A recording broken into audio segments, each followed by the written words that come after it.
This is Unspoiled, Donors Only, in which RoShawn and I, against RoShawn's will, watch all of the Harry Potter movies.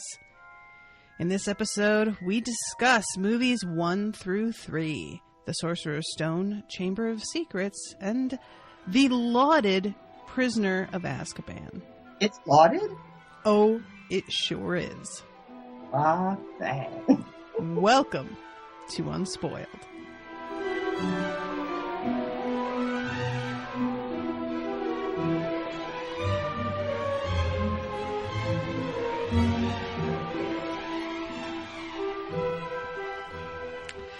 Yeah, the third one is by most people. I won't say even most people, but probably the third movie has the most solid following of any of the movies. Is that right? Mm-hmm. I wouldn't have guessed that. Yeah. I had no idea. I mean, obviously, I had no idea like which is considered the best or the favorite or anything, but I would not have guessed that. Yeah, this is so, you know, guys, just to warn you, if you love these movies and you were excited to listen to this podcast because you want RoShawn and I to be all bubbly and excited, that's not what you're going to get. I am not a fan of these movies, and even less so once I revisit them. And RoShawn, I mean, it's going to be a little bit different now that you've actually finished the series than when you watched the first movie after the first book. Mm-hmm. When you didn't have, you know, like there's no excitement for what's to come there. It's just looking at this one piece of the puzzle and going, I guess. You know what? I'll tell you, oddly enough, because if you remember, and those of you who are listening, I'm sure, have listened to the show, Mm-hmm. I hated that first movie to the point where I was like, no, we're done. I'm broken up. I break up with this whole franchise. Yep. I didn't hate it as much watching it this time. I kind of thought you might not. Okay, that's good. That's what I sort of expected. Yeah. Okay. I feel the same way. Like when I rewatched it the first time after having just read the book with you, it was the first time I'd watched it in years, like probably since it first came out. And I just was thrown by how like bad some of the acting was and stuff. But I rewatched it again recently and I was just like, you know what? It's like a lot of it is goofy and terrible, but it sets up so much and it feels so much more true to the books than a lot of the other movies do, that even with some of the like bad acting and fucking chewing the scenery that Quirrell does at the end there, Mm-hmm. I still like, I have a soft spot for it, I think. And I know a lot of people write off the first two because they were directed by Christopher Columbus. Oh my God, I laughed so fucking hard. Why? Because his name is Christopher Columbus. Oh my God, yeah. He's the director of Home Alone. So I have a soft spot for him. And that might be why I'm more tolerant of the first two movies than a lot of people are. But in my opinion, because people are like, well, you know, the first two were just kids' movies. I'm like, yeah, and the first two books are kids' books. Like, that feels totally appropriate to me. But it you know, they do make changes that I am always just kind of like, why'd you do that, though? Or weird choices, things like that. So let's do that thing where you, like, sandwich bad, like, criticism. And yeah, I mean, I'm not going to, like, gush about the movies, but I also don't expect this podcast to be just us panning it. You know, it's not going to be just 45 minutes of us saying, oh, it was terrible. Right. Right. I think, like, you have a soft spot in your heart for all the movies. Maybe not individually as movies, but just as part of, like, what they are and being part of the whole Harry Potter world, you know? Yes. So I think that it might be like a even split, I think. Maybe like 60-40. I don't know. I have much less of a soft spot than I think a lot of people do. Oh, okay. You know, 75-25. Like, yeah, I kind of think that'll be more accurate. Like, I'm willing to forgive some stuff, but it's not like it doesn't still bother me. And even with, there's just so there is something about the soul of the story that I feel like gets lost. And I think it's because they focus on weird stuff. And that's why I think I like the first two kind of, while, you know, they're not good movies, they still kind of feel like they fit with the vibe of the first two books. But I didn't know what the hell was going on with that third movie. That third movie, I cannot believe how many people talk about it in these glowing terms. It feels like, honestly, all you have to do is put like a blue-gray filter over a fucking movie and people are like, oh, it's just way, you know, darker and edgier and just has like a more artistic look. You know, like, it just bothers me that there's a few scenes that look cool and that was all it took. And people are willing to overlook the billion weird missteps in that movie that just feel wrong and off. So how do you want to do this? Do you want to go movie to, like, I guess we'll just go movie to movie? Yeah, all right. Let's start with the first one and just kind of cover that quickly because we've talked about it already. But what was changed for you watching it again for the second time? Like, I wasn't as annoyed with the performance of the kids as I was the first time. Okay. And I'm not really sure why that is. I can only imagine that it is because I have fallen more in love with the characters than I was at the time I saw it the first time. You know, I just met these characters. I wasn't super invested in the story yet. I didn't really know or care about these characters yet. And then to watch the movie, you know, there was just nothing. There was nothing for me. But now I have, you know, I kind of love these guys now. So I found myself being much more forgiving. Gotcha. And also just kind of more into seeing this story being brought to life. Okay. That makes sense. So yeah, I didn't roll my eyes nearly as much as I did the first time. I was, however, just as frustrated with this version of Dumbledore as I was in the book, and it just got worse with each movie.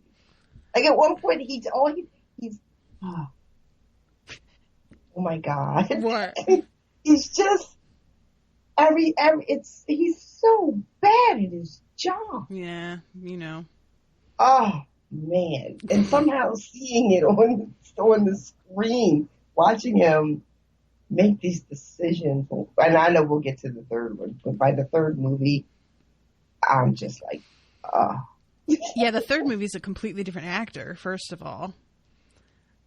Yes. I thought I was crazy. I did. I meant to fucking Google it while I was watching. But, you know, I was like, well, maybe I'm just, what? No. But, oh my God. All right. So yeah, the first movie, I mean, one of the biggest reasons that I can forgive a lot is just the first movie set up the design for basically all of the following movies. Like, they don't change a lot from the designs of this first movie in terms of like the school uniforms. The uniforms, the only change is that in the first movie they wear their pointed black hats. Yeah. And then you never really see those again, which is fine. But the, you know, all of the designs of like the candy and the and Hogwarts itself and the Hogwarts Express and their Quidditch outfits and the brooms and everything all looks the same. And I think that's the strongest part of these movies, which it makes sense that the park is raking it in now because they got really, really lucky with like amazing set costume and prop design. So for me, that warms the cockles of my heart is to see all that stuff for the first time. I had forgotten that the movie moved so quickly from the introduction of Harry and the Dursleys, right? That part of the story is really kind of cut in half. Yeah. We don't spend a lot of time seeing just how awful the Dursleys are. Which I guess maybe you don't need to in the movie, you know? But, and then they make little changes, like, I thought it was like in the movie, Harry is it's a given that he's making this trip with them to the zoo. Yes, Which, yeah. you know, Instead of it isn't being really this big conflict. exactly. And then there's no friend for Dudley either that goes to the zoo. Mm-hmm. So, and it's a weird choice because the thing is that Harry is not a part of this family. It's not just that Right. he's treated poorly, but that he is not a part of this family. But, you know. No, I definitely agree with you on that. Like, I understand it being pressed for time, but there's always moments where I'm just like, how much time would that have taken really for them to be like, oh, Harry can't go to so-and-so's house, and then they have to, that'd be a 30-second scene. Yeah. And like you said, I like the fact that Dudley's there with his friends, so Harry is excluded completely. Mm-hmm. I feel like that just adds a whole other layer to it. Yeah. So there's I understand streamlining things, but there are times where I feel like it's streamlining with a bit of a short-sightedness to it, because it's not really setting up exactly the situation that Harry's coming out of in as effective a way as it could. Exactly. And they also sped up the whole getting the letters from Hogwarts. Mm-hmm. Yep. Right? So it seems like Uncle Vernon goes nuts like in a day or two. Yeah. You know. But Hagrid's entrance is pretty, lived up to the book, I feel like. I was saying that Owen, I don't know why, but I have more patience and I'm friendlier mentally with Hagrid in the movies than I am in the books. Yeah. I don't know if it's just that there's a sort of like affable quality that's impossible to really get across on the page. Or maybe if it's not impossible, it just wasn't effective for me. But I feel like the guy who plays him does a really good job of just being kind of, I just have so much more patience for him. Yeah. I think I agree with you, because at one point watching it today, I thought to myself that, because we had always said that, Hagrid is also pretty terrible in the books as far as like decision making and judgment. Right. Yeah. But I said to myself that at least Hagrid doesn't lie, or he tries to, but he's terrible at it. So you end up getting all the information you need out of him, which is the complete opposite of Dumbledore, who never gives you any information that you really need in a way that you could really use. Everything is a fucking riddle with him. Yep. That fucking time turner scene really pissed me off. Oh my God. Just now. It really pissed me. I watched it and I was so irritated. Listen, we'll get there, but no one else was really, like, he could have just said what they needed to do. Mm-hmm. I mean, it's not just him either, because Harry keeps being like, Hermione, what's going on? And she's just like, where were we at 7:30? Girl, listen, just fucking talk to him. I just get so annoyed. But yeah, so Quirrell in the first movie, that actor's terrible. Yeah, he is. He's terrible as the kids.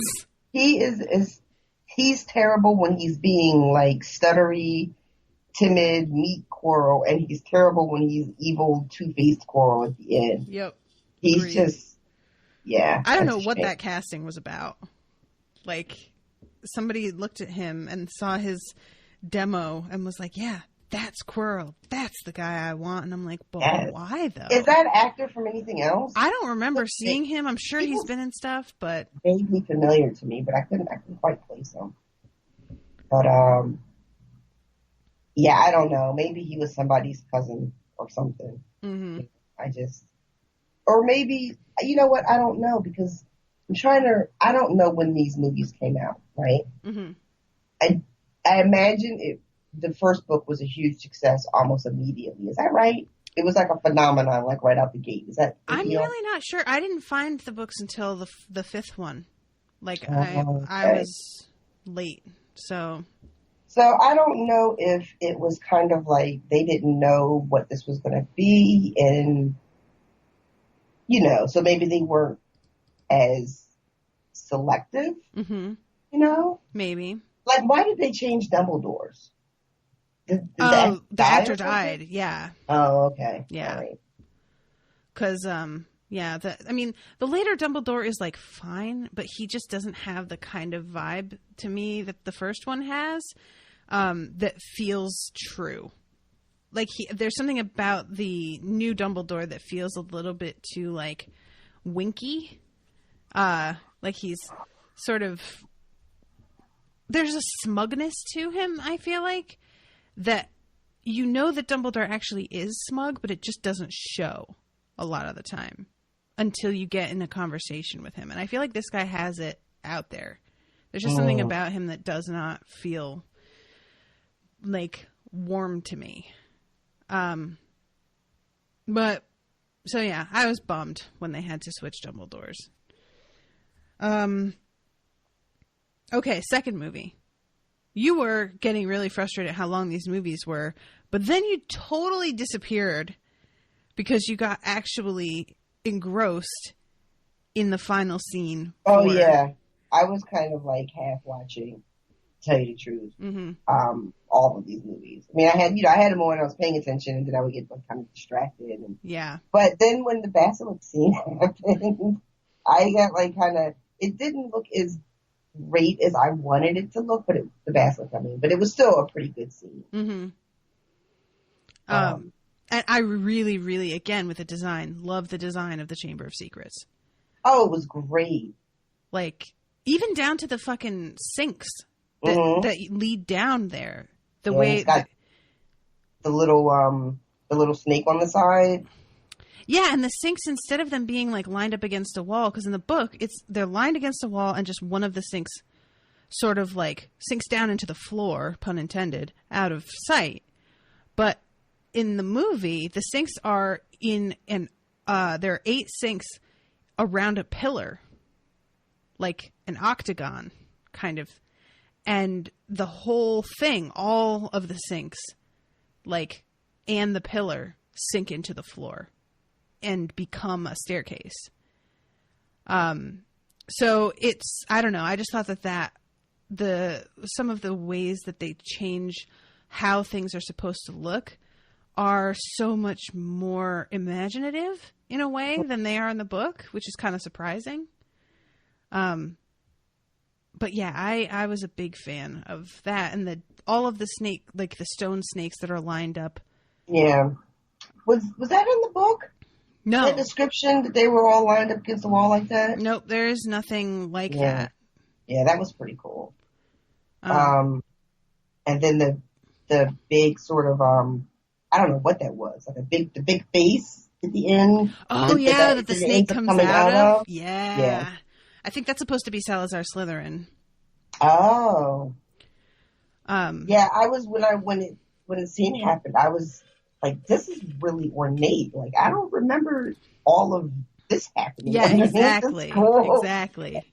And I was just like, how did he build all this with nobody know?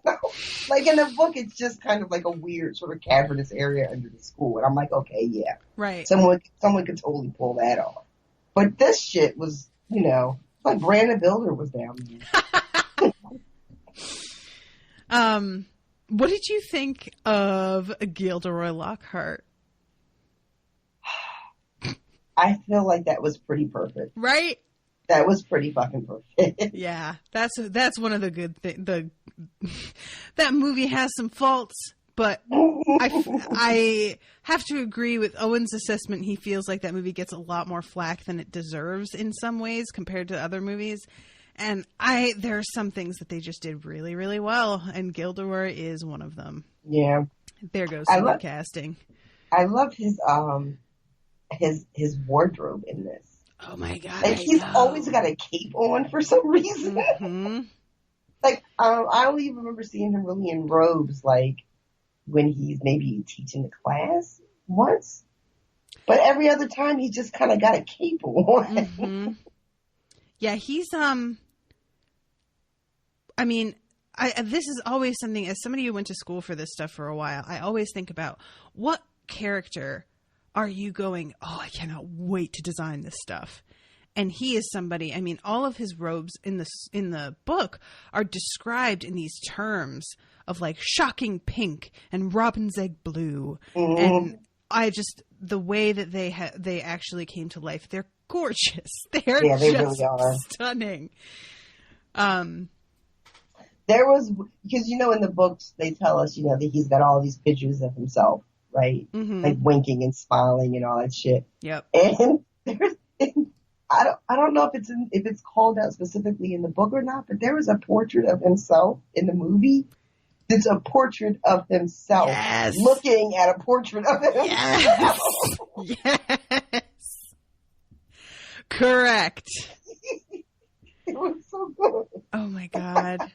I just like these are the little things in the movies that they have a lot of faults, but the design is just so good. Like somebody decided, oh, you know what we should do? Oh my, right. And just fucking put that shit in the background. Like how good is that? Oh, I love that stuff. I'm trying to think what else in a second movie really stands out to me as being like, what's the word I'm looking for? Kind of iconic to that particular movie. What did you? There is a lot of fanfic about the young Voldemort that comes out of the diary. He was okay. Yeah, right. Yeah, agreed. I was pleasantly surprised. I'm curious who will be the later Tom Riddle. Well, like if we're going to get flashbacks, later in the book. Oh, okay. I'm assuming it won't be the same actor, but I would not be mad if it is. What about the car? Was good too. The car. Oh, right, the Ford Anglia. I forgot all about that. Oh, Dobby. What'd you think of Dobby? He's fucking creepy, right? He's upsetting. Yeah. Upsetting. You know what? Mm-hmm. And I love Dobby. Mm-hmm. But this animation, I don't want to say it's bad, but it's upsetting, guys. It's just they just did either something too much or they didn't do something else enough. It just misses the mark a little bit for me personally. Okay. I don't know. I know, he's a sad little elf, right? But he looks much more monstrous to me than I envisioned him. Agreed. I mean, I know he's not like a cute little pet, but it just kind of crosses the line, and I don't know. Is it the same throughout the movies? Yes. Change? No, he looks pretty much the same. Well, that's... Yeah. I mean, Owen is really not a fan. Somebody got me a Dobby pop doll. They got you one too. I do have one. And I think the pop doll is adorable because there's something about it that smooths out all the creepy wrinkles and stuff that just make him look like, oh no, I don't think so. Like he looks like a scrotum in the movie. Oh no! Oh no! Don't say that to me. I hate it. Oh God. That's the worst thing ever. Sorry. You're fired. So, but to my original point, I really enjoyed the car scene, even though that was shorter as well. So we missed the part where, like in the books, after a while they get really bored. Right. But this is just like super exciting the whole time. Also, in the movie, Harry almost falls out of a car. Oh, I know. They have to add this shit. And not only is that completely unnecessary, but it happens like right in front of the Hogwarts Express, right? Mm-hmm. Like he's practically swinging in front of the windows. Mm-hmm. Why? Listen. It's just, I don't know. Why? I just like, there are moments like that, and that's what I get annoyed about, where people act like they don't have time to fit everything into the movies. And I should be okay with that. But then they add shit like that. that isn't in the books. And I'm like, you could have used that time to do something useful, but instead you had to add this artificial sort of drama. tension. Yeah. And it just feels like so being in a false flying to me. card isn't enough drama, though, right? Right. You know, like, and yeah, I don't know. There's stuff in later movies that really starts to get egregious. Whole scenes that they just made up and they make me angry. They make me so angry. It's just makes me angry. Oh. I mean, I know that they had the scene where they get Harry from the Dursleys, so maybe they thought like just another scene being in the car wouldn't be exciting enough. Maybe. But I don't know. But this is the thing where it's like, yeah, but then you do some character development. You have a moment of them thinking this was super fun and a great idea, and then suddenly realizing maybe this wasn't a good idea and reconsidering. Yeah. And I mean, go ahead. I'm sorry. Well, I was just going to say it doesn't sound dramatically like thrilling, but it adds another dimension to these characters that just isn't there in the movies. Maybe they were so focused on that the audience or children, and they wouldn't be able to tolerate or appreciate that. I guess. Like, that's all I can think, but I just feel like that's doing such a disservice. Well, yeah. I feel like it's underestimating your audience, you know? I mean, in the book, they almost are lost for a little while or just unsure of where they are, you know, and if they're going to even be able to make it to the school. Right. And they start to have these, like you said, this moment of kind of like, maybe this was a terrible idea. And we just don't get that at all. Yeah. The tree, though. Oh, the Whomping Willow. Was fucking pretty good. And I thought they were going to change. I really thought they were going to cut the part where the car leaves, and I was mad. You were mad before it even happened. Yeah, I was just like, I don't know why I thought, but I was just like, oh, they're gonna fucking cheat us out of that great thing, and then they did it, and I was like, okay. Yeah, that is a good. I think that was even more effective in the movies than it was in the book, in a way. Yeah.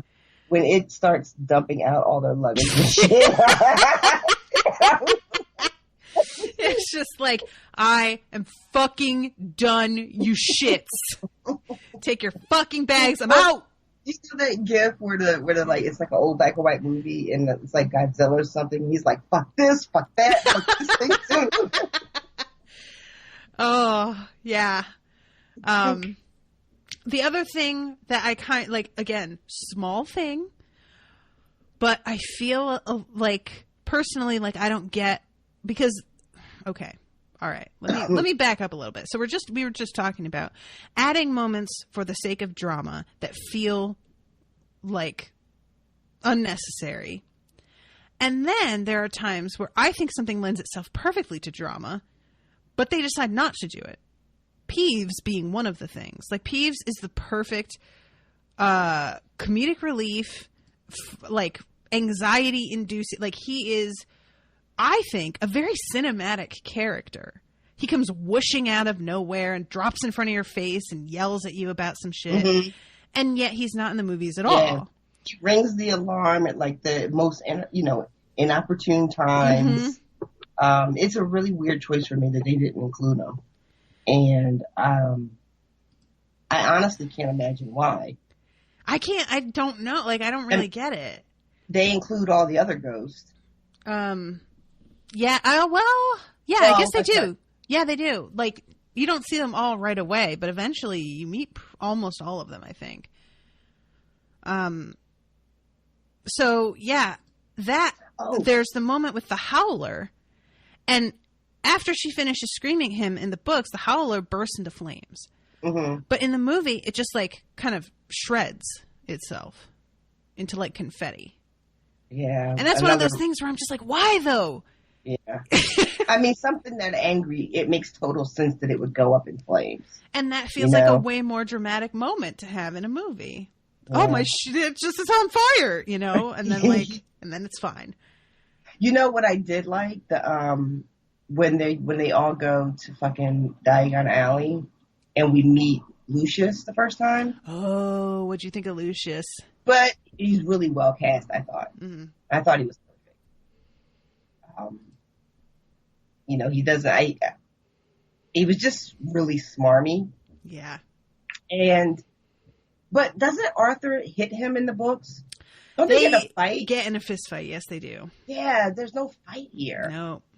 And why are Weasley so dirty in this scene? Is it from the flu powder? I think it's supposed to be the flu powder. Yeah. Well, that's terrible. Mm-hmm. They just look like ragamuffins. Mm-hmm.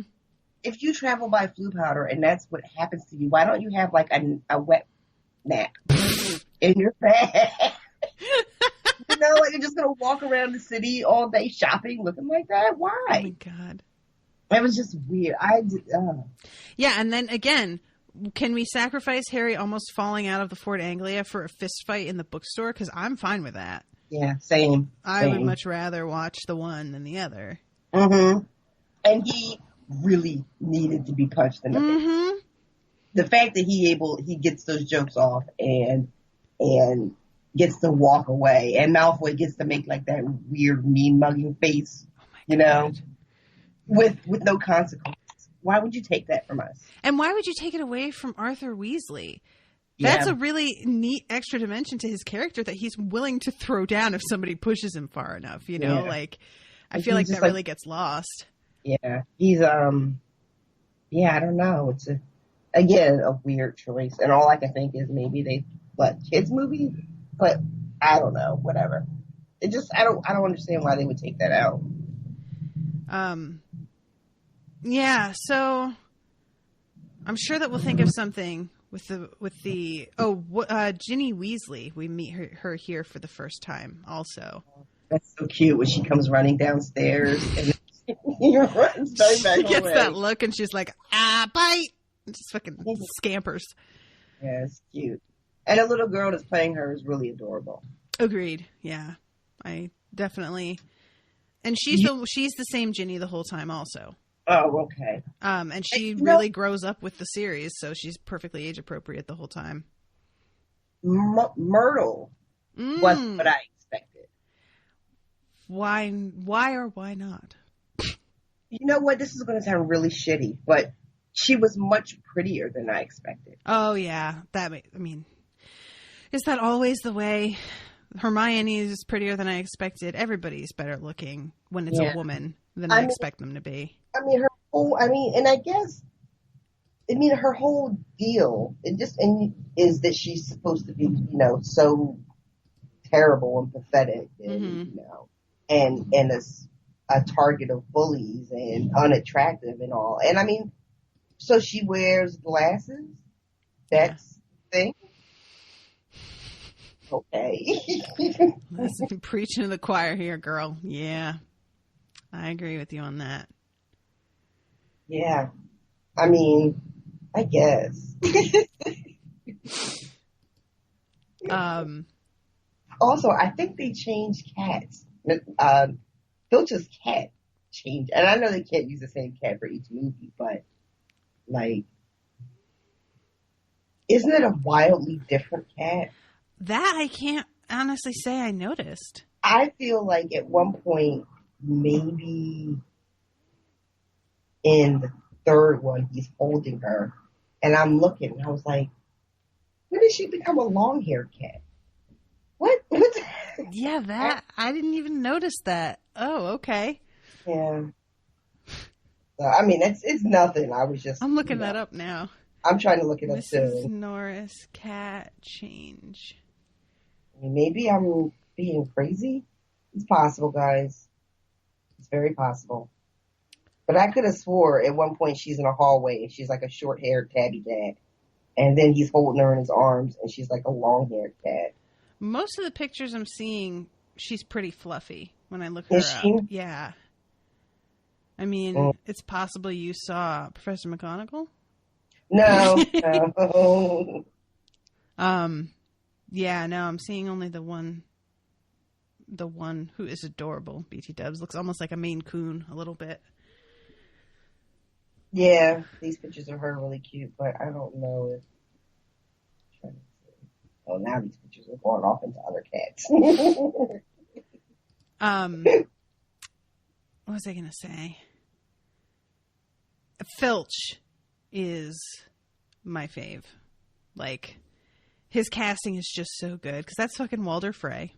Yes, it is. He always, like, that character, this actor always gets cast as the fucking crotchety shitbag characters every time. And it's, he's just so good at it. I can't even, be mad. I don't even know if I've seen him in anything else. But he's got a face for exactly this type of character. Mm-hmm. So, he can't really blame anybody but himself. Agreed. Agreed. All right. Let's get into the third movie.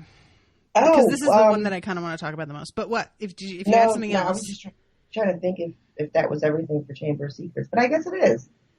I mean, we have the big Quidditch scenes, but, me and you don't really care that much about those. So. Yeah. All right. Okay. You got to see Harry's arm without bones in it. Oh, fucking Gilderoy Lockhart. Boy, doesn't know what he's saying. Does he, when the teachers tell him to go into the Chamber of Secrets and handle it, which was a pretty great scene. Mm-hmm. In the books, does he go back to his room to bail? Yeah. He does. I couldn't remember. Yeah. Yeah, he's packing when Harry and Ron show up to ask him what to do. That's when, you can't leave now. You're the Defense Against the Dark Arts teacher. You can't leave with all this dark stuff going on. Yeah.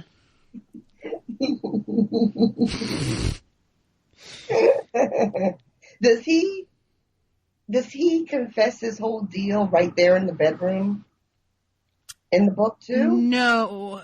That happens later, right? Yes, it's once they go down. I think it's later. I can't honestly remember, to be honest. I think it's later, but it might have been right there. And then they held him at one point. We should have watched these right after we finished the third book. Listen, I tried to get you to do that, but would you? No. So here we are. No, I don't mean back then. I mean now. Oh. But there wouldn't have been enough time because with Trip and everything. Yeah.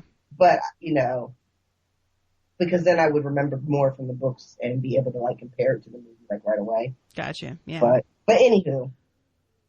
All right. So the third movie.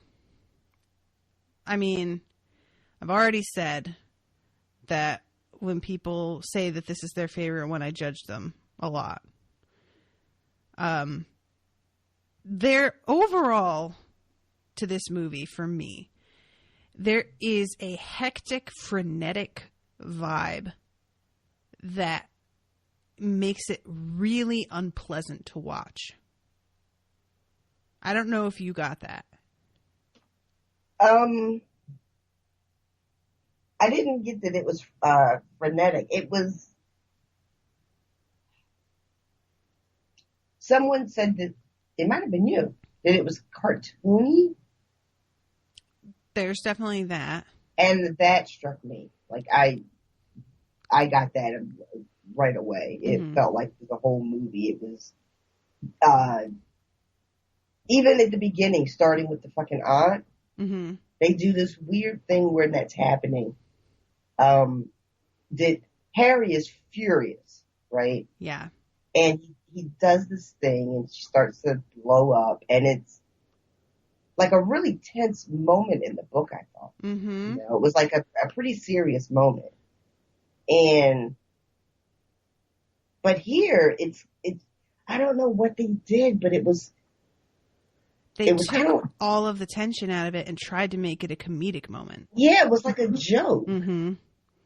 Yeah. Thank you, because that is my first criticism, and that was the first scene when I first saw this movie that I was like, what the fuck? Because it's like Harry's supposed to lose control and she starts to blow up in proportion to him getting pissed.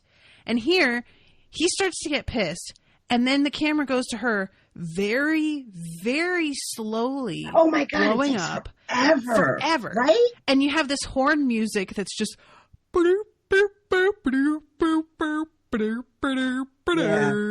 Yeah. It was like all her buttons are popping open, and this is supposed to be the result of him of his temper, and it does not feel like that at all. it feels it feels like they're trying to make it goofy, and it's supposed to be upsetting. It's supposed to be the thing that makes him run away from home. You know, like... Yeah.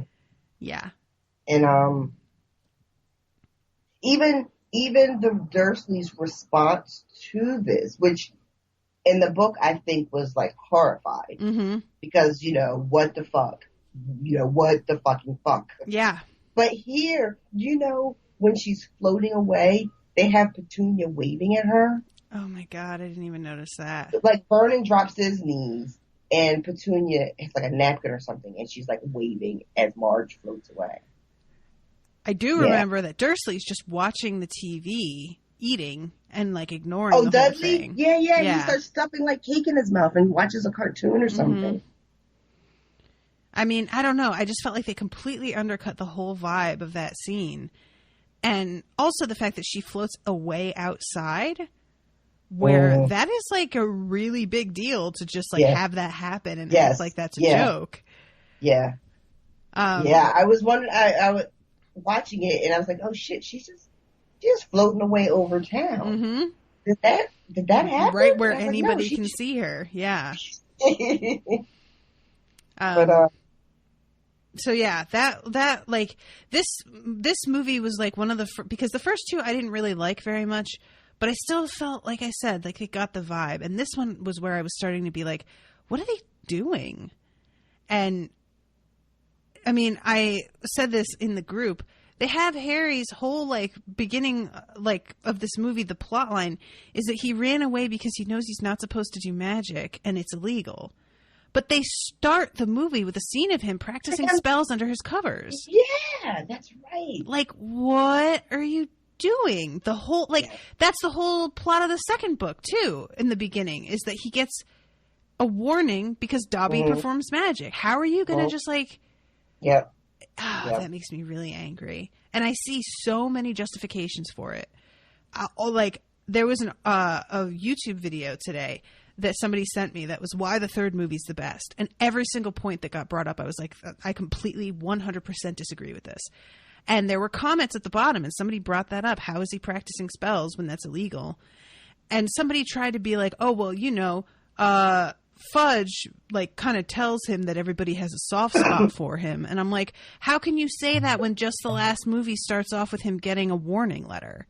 Yeah. That doesn't make sense. Harry doesn't know that Fudge is going to have a soft spot for him using magic, so that explains why he felt comfortable using it over the summer at home. Exactly, because when he Harry knows gets the brought rules. into Fudge's office, he expects to get like expelled or something. Mm-hmm. So he's the one who's like, why am I not in trouble? It's illegal to use magic. And I'm like, well, then why the fuck were you just doing it then, dum-dum? Yep. Yeah. So what's the deal with Fudge's assistant in the movie? Fudge's assistant in this is actually Tom, who runs the Leaky Cauldron, who for some reason they made into like a hunchbacked half-wit. That's like an Igor. Didn't know who it was supposed to be until at the end Fudge says, Tom will show you to your room. Mm-hmm. And I was like, wait, Tom? What? Mm-hmm. And I didn't realize that he was the fucking runner of the Leaky Cauldron because that person runs a business. Exactly. So why would this guy be? But okay. Exactly. And this is what I'm talking about with them like adding things that don't make like they're like, oh well, we'll make this a little funnier by doing this thing, and I'm like, that makes the character unrecognizable. What are you doing, girl? Yes, I 100% agree with you. Thank you so much for validating my feelings. I mean, we skipped right over the fucking night bus with the shrunken head. I don't even want to talk about that. I mean, why? Why? Why, though? Everybody? I sincerely want to know who thought, that'll really add something to this scene. What needs to be added to this scene? You're in a fucking magic bus going 100 miles an hour, whipping through the streets of London. Mm-hmm. It's fine. Yeah. And it's just, and not only is he's making like terrible jokes that aren't even funny. Mm-hmm.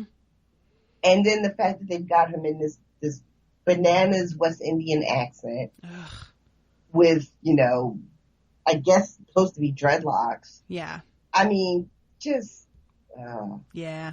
Oh, we talked about this too when we read the book. I mean, this is from the second movie, but no, it's from the first movie. But Green Gods. Oh, the goblins, yeah. The goblins. So we talked about the sort of low-key Anti-Semitism that's going on there, right? Mm-hmm. Well, So I don't know that we talked about it on the show quite as much. We talked about it in a chat on the group a lot. Oh, yeah, I wouldn't have been in those. Yo, you were. What, in like the spoiler chat? No, Or in you the mean, group, like, in the Like, group. Yeah. Oh, okay. Yo, you're right, we did. Mm-hmm. But they really leaned into that in the movie, I feel. Oh, do you think so? I do. What did you feel like leaned into it more? So I don't want to spend a whole bunch of time on it, but there's like, do you remember the criticism in the Star Wars movies about, shit, guys, I'm so sorry. I should have looked it up before I brought it up. I'm sorry. Greedo?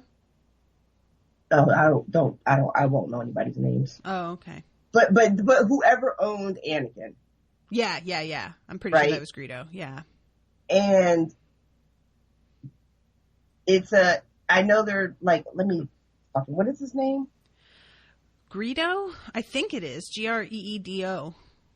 I'm going to see if I can find the image just to make sure I'm not crazy. But there's just sort of no, that's not what I'm talking about.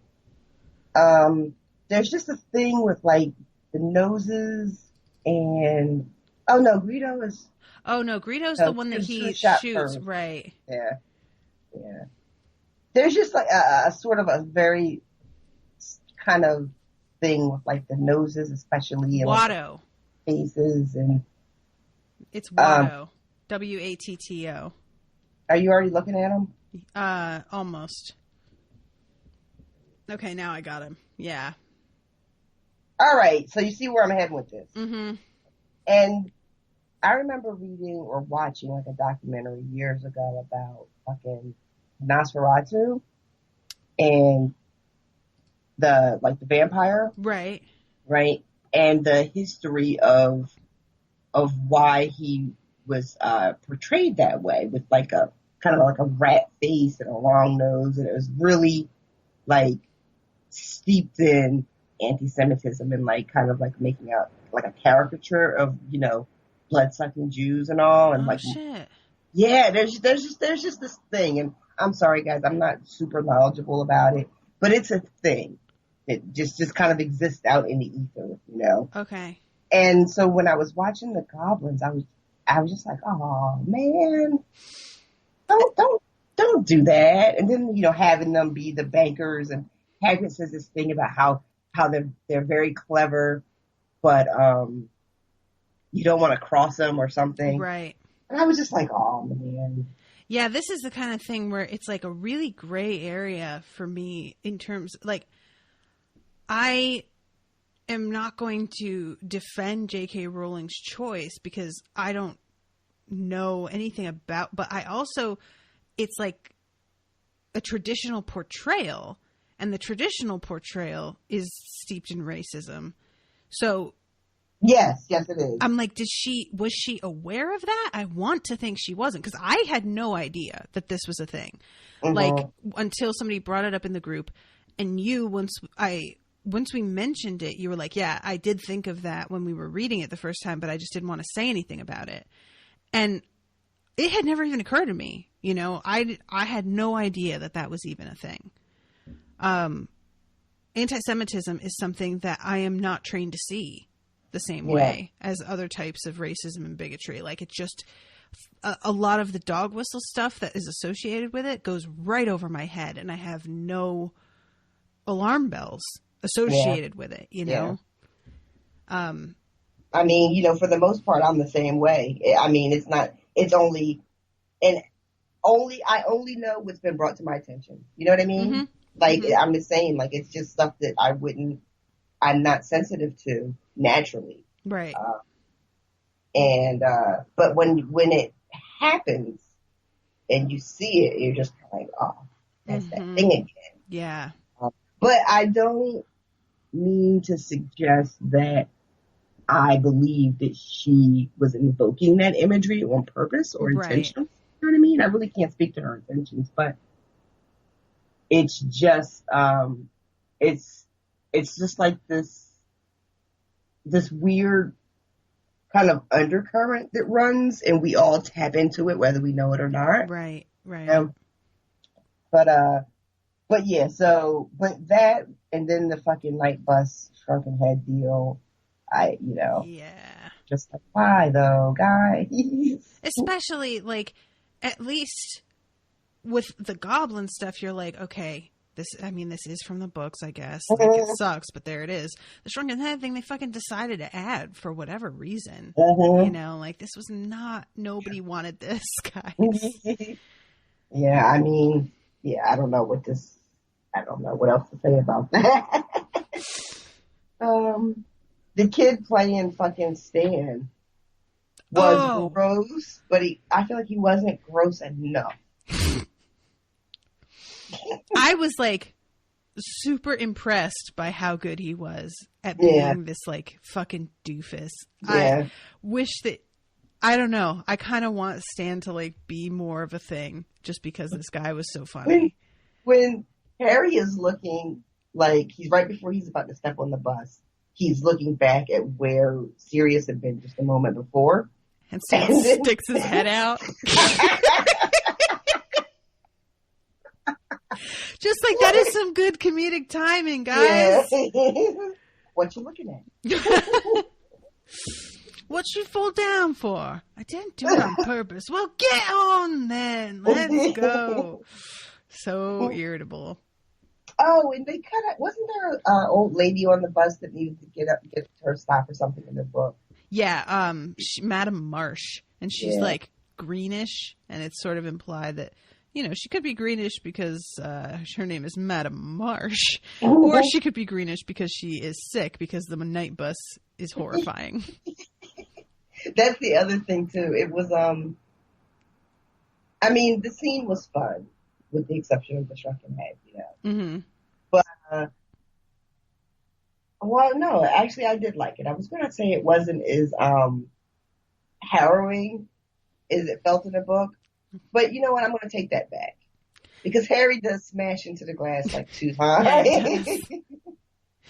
Yeah, I feel like this is what I mean, where it's like they do, because you see, everything you're saying is like really lining up with my impression, where you're going, I mean, I guess technically he smashed into the glass, so it didn't feel that harrowing, but maybe it should have, because he did smash into the glass, but I don't think you felt it though, from the way that you're talking about it. It was just mostly funny. Exactly.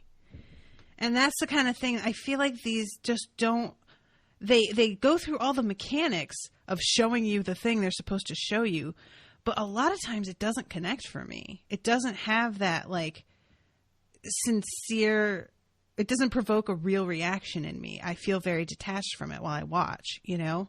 And I'm not really sure how to describe what I'm looking for or how they could have achieved it. It's just something that you know when it happens, you know? Yeah. I mean, you're right, because watching, okay, here's the thing. This is what I mean. Watching the night bus maneuver was really exciting and harrowing, because you see it, you know, barely missing and cutting corners. But then when you cut to the scene inside the bus and you see what it's like for Harry and Stan, or mostly Harry, it doesn't feel the same. Right. Yeah. Things don't kind of like mesh. Yeah. So yeah, then Harry gets met by Fudge, who I think is cast pretty well. Yeah. I think he does the full of shit, bombastic politician type pretty well. but Tom is a disaster. And then comes the thing that this scene is in many ways what epitomizes everything that I hate about this movie. So Harry meets up with the Weasleys and everything. And Arthur is talking to Harry about Sirius Black being really dangerous. Do you know about the circumstances of his escape? And it's the scene set, I think it's supposed to be in the Leaky Cauldron. But Arthur's dialogue is in volume either at the same level or lower than the background noises of what's supposed to be going on around him. Of glasses clinking, of things that are moving by themselves in the background to remind us that this is the wizarding world. We get it, guys. You don't need to do this. And I found him super hard to hear. And it's not my TV. I felt this way when I first watched this. And they have this obsession, this director, with keeping the camera moving at all times. There are very few stationary moments where it's just settled on a couple of people talking or one person's face. That's true. So between all of the sounds going on that almost overshadow what he's saying, the camera moving around, it feels like I can't fucking focus. Just let them have a conversation and let that speak for itself. We don't have to have 40 bits of business going on in the background to keep us reminded of where we are. We know if you had established that adequately, you wouldn't need to do this. Mm-hmm. And then he gets to the part where he's like, Harry, I just want to make sure you don't go looking for Black. And Harry goes, why would I want to go looking for someone who's trying to kill me? And then it just ends there, right? Yeah. It cuts to the... That's not how that conversation would end. What did Arthur say to him then? What kind of response would that provoke? Why wouldn't, if you want it to end there, have Harry mumble that to himself? Or have Arthur say that to Harry, he walks away, and then Hermione and Ron come up, and he's like, I don't understand. He says that he doesn't want me going after him, but I would never want to go after someone who wants to kill me. There are 60 ways I can come up with off the top of my head to have him ask that question and seem bewildered without just smash cutting the end of the scene in a way that makes absolutely no sense and isn't it just doesn't make any logical sense that the conversation would have ended there. And it's that, in that microcosm of where it cut, the way the conversation goes, the way the camera work is, the way the sound is, all of it, that one scene encompasses all of the things that drive me nuts about this movie and the way it goes. And it smash cuts. What? Okay. I when it cut, I was like, but we're going to cut right back though, right? Mm-hmm. But no, we did not. We just moved on with the story. We sure did. I was like, oh, okay. And Arthur had a really reasonable response to that. Why would I go looking for someone who tried to kill me? Well, you have a history of looking for trouble. Yeah, I think it was something like that. And we're done, That's what drives me nuts about some of these mistakes is that it's you could have avoided that so easily. Like you just said, just have him have one more line of dialogue. Problem solved. Yeah. I just don't. Why wouldn't you then? What does it cut to? It cuts to Hogwarts Express. Because I was going to say, what scene were we in such a hurry to get to that we had to cut right there? Mm. The train scene? Yep. Them leaving? That's what we were in a hurry to get to? Mm-hmm. Okay. Mm-hmm. Even though there was no sense of urgency in that scene of we're late for the train or anything. No, because that's the next day. The cut to Hogwarts Express is the next day. Exactly. Yeah.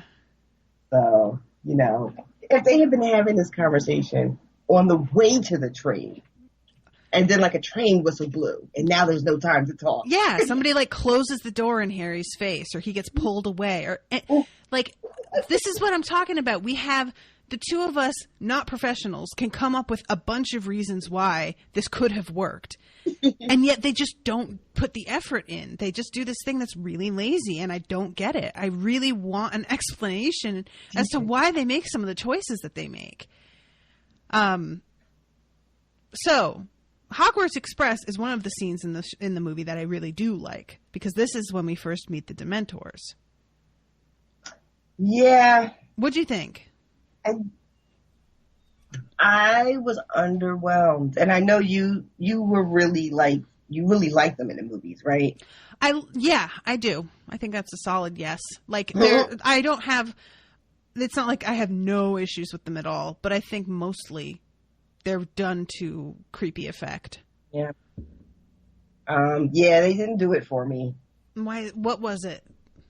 Well, for one, when we see him, the first time we see him is when they come in the carriage, right?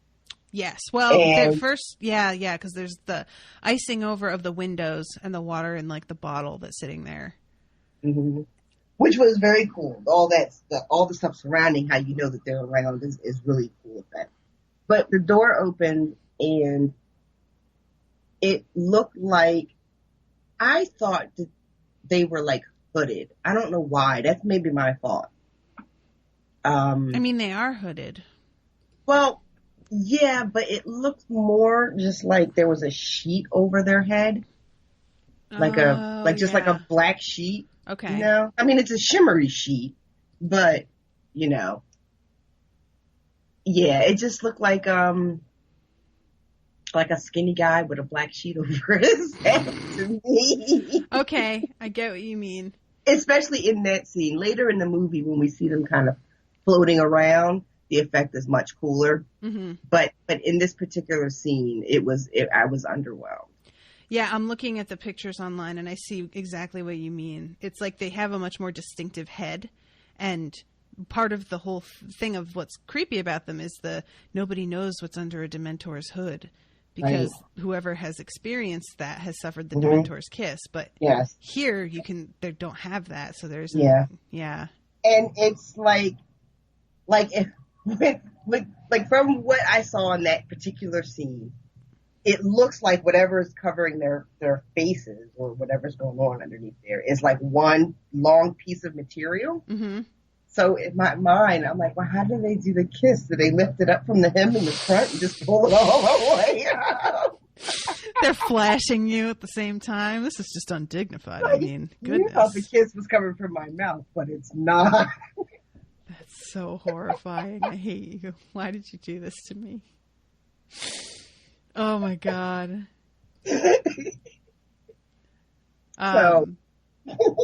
Yeah, okay. I see what you mean. I'm looking at it. What did you think of Lupin? I loved him. Okay, good. I did. I loved him. I always pictured Lupin as being hotter than this actor, so I was a little disappointed. He was a little rougher around the edges than I imagined also, mm-hmm.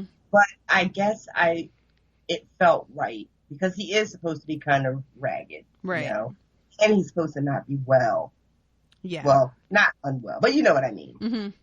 So it worked for me. Okay.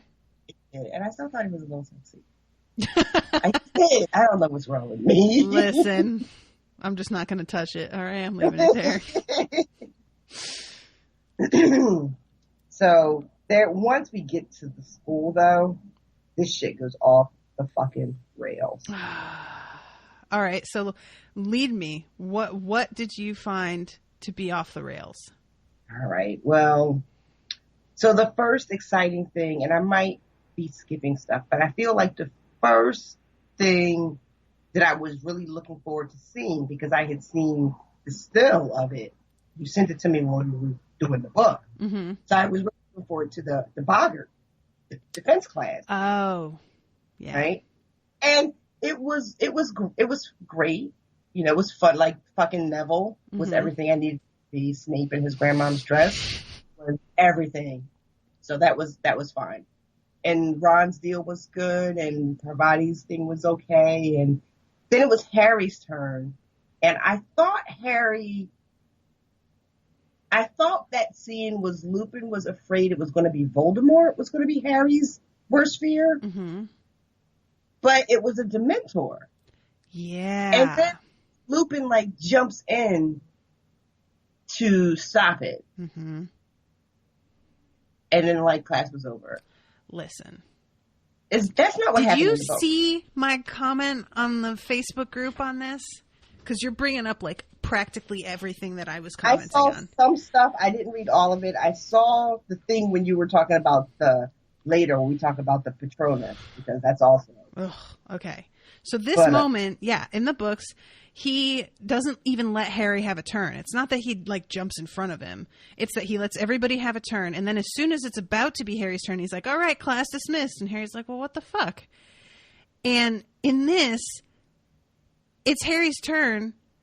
And I could even have been like, okay, he jumps in front of him before he gets his turn.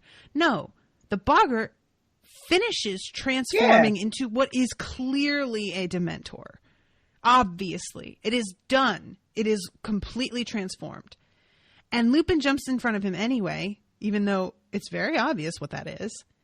And then Lupin casts then it transforms into his own greatest fear, which is a much more obvious moon, because in the books, it's just an orb of light. But in this, they have it with the clouds around it, so it's like very obvious what it is. I did not understand.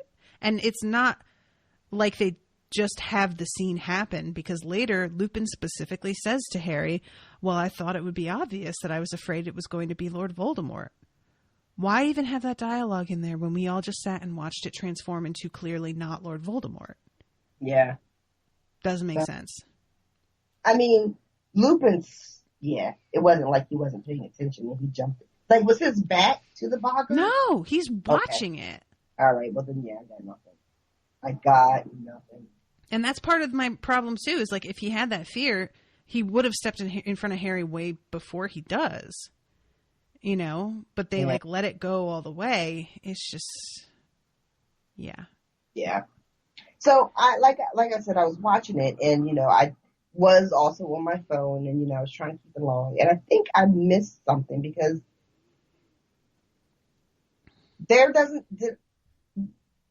how does Harry get the map in the movie? Because there's not, like, does he tell him the story about the map? Okay, so here's the other thing. I'm so glad that you're doing this. Thank you so much for just really sincerely validating everything that I have always felt. In the books, he gets the map from George and Fred, who do not know who the, Moony, Wormtail, Padfoot, and Prongs are. And then he finds out who made the map from Lupin later. In the movie, he gets it from Fred and George, who don't know who they are. And Lupin winds up confiscating it and never, ever tells Harry anything about its origin or that he was one of the people who created it. And that's like a main plot point in the third book, that this is some of the first connection Harry has with his dad, that this was his father's friend, that this like map was created by them as a bunch of troublemakers. So later when getting the map and learning that they were all friends is what sets us up for the big reveal that it's Peter, and how, you know what I mean? And how big the betrayal was, because we learned that they were friends in high school and they were troublemakers together, like you said, and they had this map and they had this close connection. So in the movie, they have the scene where Harry's walking in the corridors and Snape finds him, and then Lupin intercedes. That's when in the book he tells Harry, right? Or does he tell him before? I think that is when, the first time. Right. So they just. And that's part of, like, he sees the name Prongs and is like, Prongs, what could his father have been? And then you have the big reveal of his Patronus. That's right. But that isn't a part of this story. Does Lupin tell Harry in the movie what his dad's Patronus was? No. Or his dad's Animagus form. Yes, I'm sorry. Mm-hmm.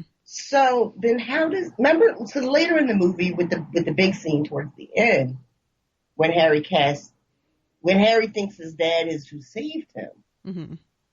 because he sees the stag. Right. Mm-hmm. But how does There's Harry no know? reason to think that now. Yeah. Yeah, Oh. exactly. This is what I'm talking about. I don't know how people say this is the best movie. Wow. They let all of the most important shit completely fall to the side in favor of nonsense that doesn't matter. And it just like loses everything of importance to me. Wow. Yeah. And not only does he see the stag coming at him and assume it's his father for no good reason, but when he casts the Patronus, he doesn't see the stag coming out of his own wand. That's another thing. Why? I actually commented in the group, like, what happened to Harry's Patronus? Mm-hmm. Because it's just like the shield of white light. We jumped ahead, but yeah. When he's with Sirius towards the end, it's just like the shield of white light that happens. And let me see, that happens too with Lupin in the Boggart class. Yeah. I can't remember what in the book is. In the book, do we see Lupin's I don't Patronus remember what Lupin's that Patronus scene? is. I'm looking that up now. No, we wouldn't see it in that scene because in the book, he just stops the class. There's no reason for him to have right. to He doesn't need one. produce one. Oh, So, it's a wolf. that seems like that would be right. Okay, so I was like, well, maybe I just wasn't paying attention and I got distracted for 5 minutes and I missed that whole scene. Because later when Harry says, oh, it was my dad that saved me, I was like, okay, they must have talked about it and I just missed it. Nope. Yeah, the whole origin story, the whole thing that is like supposed to make this important and make the reveal of who Sirius is to Harry is completely left out. It's infuriating. Yeah. And they don't really tell us much about, in the movie, they don't tell us really anything about Sirius either. No. There's the one scene, and this is another scene that's like incredibly, the camera won't stop moving. The noise is oppressive. The dialogue, it feels like they fast forwarded it. Like it's so quick. It's the scene when Harry is in the Three Broomsticks under the invisibility cloak and he's watching the teachers talking about this. Did you notice how fast this all went? Yeah, it was. You know what's funny? When I looked up, and it was because Harry was up underneath the cloak, they had this weird effect. Mm-hmm. And it happened so fast and everything was so blurry. I was like, is Harry unconscious? Is he drugged? And then I was like, oh no, wait, he's under the cloak. Because then he runs out crying. Right. I'm like, oh no, he was under the cloak. But it was just because I'm trying to remember. Later, is it later when him and Ron are hiding under the cloak in Hagrid's shack? Yes. When Malfoy and Fudge show up, it's not shot that way. No. I mean, it's like there is a hint of it to remind you that they're under the cloak, but it's not done in this way where it feels so overdone. Yeah. Mm-hmm. And you're right. They just sort of slide through that dialogue and, there's no time for it to land. It's like when you're delivering news of this magnitude, first of all, again, if you don't set up that the map was that like the history in general, if you don't set any of that up, you just drop, oh, they were friends and do it as quickly as they do. Mm-hmm. And then they just jump to Harry like screaming at Hermione, they were friends out in the snow. It feels like they want this emotional response that they didn't give us a chance to have. And they're sort of like forcing it later. It's just, I'm sorry guys. I know I'm like ripping this movie apart, but it deserves it. I'm sorry. It just does. It makes Maybe we should have spent more time on the first two that, we didn't hate as much. Well, it's hard when it's the most recent one that you saw, like it's the one you remember the best. But yeah. So that scene, like, this was definitely something where while I was watching it, I was getting really annoyed. The first time I ever saw it, I mean, I was getting really annoyed. Afterwards, people sort of like were talking about all of the things they loved about it and convinced me that I had been like too picky or focusing too much on certain things. And then, good God. Sorry. And then when I went back and watched it again, I was like, no, I was totally right. This is the worst. Like, oh my God. I kind of doubted myself and then was like, no, fuck you all. The fucking end, the very, very end when he gets the firebolt. Because you know that this fucking guy that everybody's looking for is now able to just like go buy a broom and send it to They Harry. don't even buy, I mean, the whole like, I thought that like, okay, they're just going to cut out that whole part, you know, where Sirius is out there, you know, and we're just not doing that. And then they just threw it on at the end. Yep. But they're still like, Harry's like, but who sent it to me? Like it even matters. Like he doesn't know. Oh, what a mystery. It's almost like there's some stranger out there that cares about me for unknown reasons. Who has lots of money. Yeah. Oh, wow. And I mean, you know, the feud between Harry and Hermione, and because she like turns the broom over, that's not crucial to the story. I get it. That's fine. Yeah. But it's just such a lame ending. Yeah, like I don't understand why you just, if you're going to cut it, just fucking cut it. All right, so now we have to talk about the werewolf. Yeah. That shit looks terrible. I knew it looked terrible, and it looked even worse than I remembered. It's a weird design for a werewolf.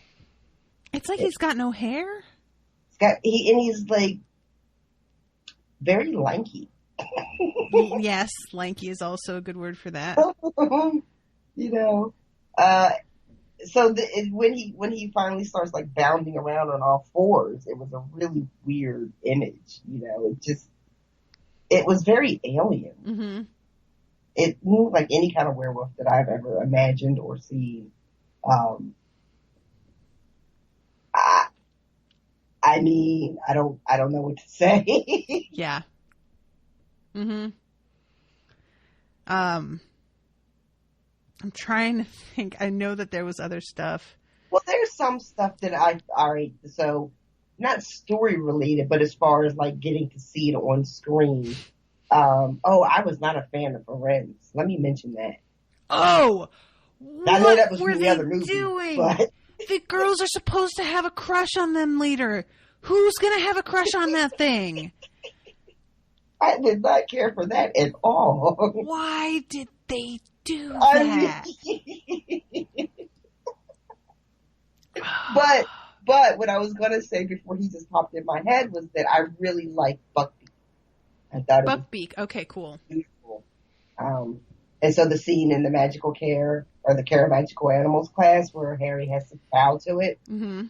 I was like, oh, okay, that's really neat. Like that's a well-imagined creature. Which is a bummer because then they turn around and take something as simple as a werewolf and just go fucking nowhere with it.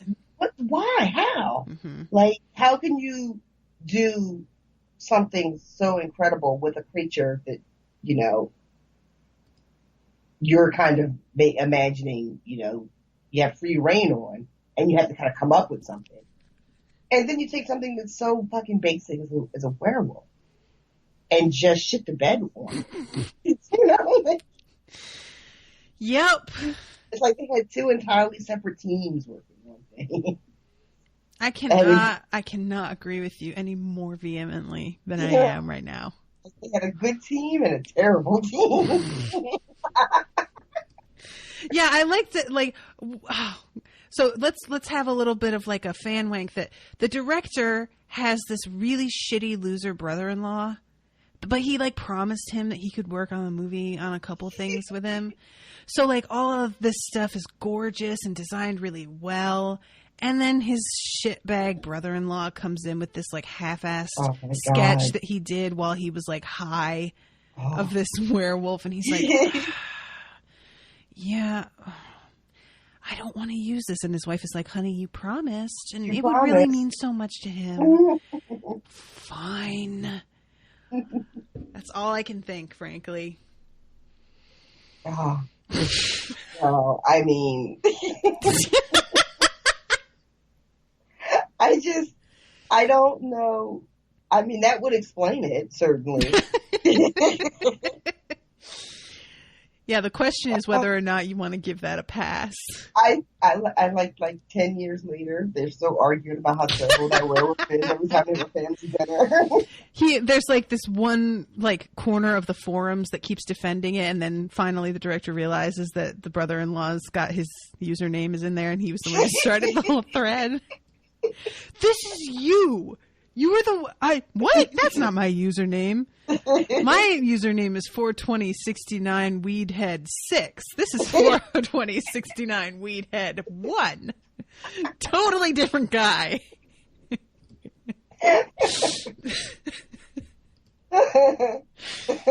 Oh God! Every time him and his wife get in a fight, he just is werewolf and just brings it back up again.